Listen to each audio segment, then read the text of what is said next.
I keep these with me. So cute. Jonathan Harriford remembers the baby in these pictures. That's me and Sean. That was my mom and Sean. And that's the thing, like, he loved her so much, and she loved him. With chubby cheeks and big brown eyes, his brother, Sean Harriford, looks happy, healthy, normal.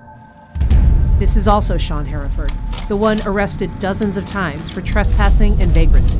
The one committed to psychiatric facilities over 30 times. The one charged with strangling his mother to death. So this is my mom's old apartment, number 72.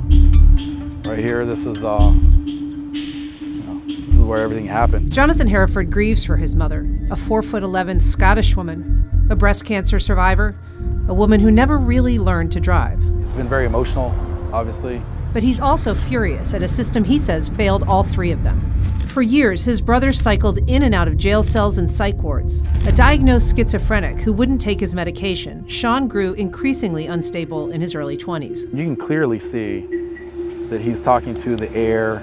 I'm right in front of him. He doesn't even register me. In the year before his mother's death, Sean was being arrested or committed weekly.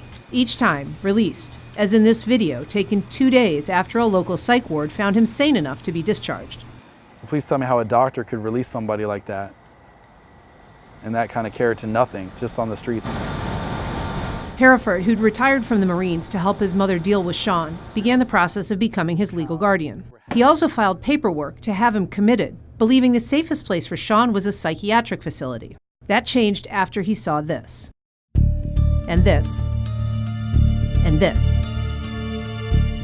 This surveillance video from a local mental hospital shows Sean first attacked by a fellow inmate and later tackled by staff, who at one point are pulled off of Sean and escorted away by less agitated coworkers. It's horrific. Harriford wasn't told about either incident. I couldn't imagine how you treat somebody like that. Soon after, the facility discharged Sean to a local homeless shelter, despite previously diagnosing him as, quote, grossly psychotic and unable to live outside the hospital on his own. Because they were trying to cover it up. They figured they put him out on the street, nobody's going to believe him because he's crazy, right?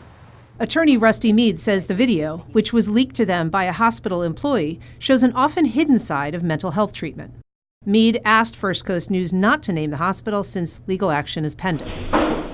But that wasn't the only time Sean was beaten, and not the only facility he was beaten in. This video, from Florida State Hospital in Chattahoochee, shows Sean being pummeled after he was attacked in a shower. A police report says he was struck in the back of the head with a wet floor sign.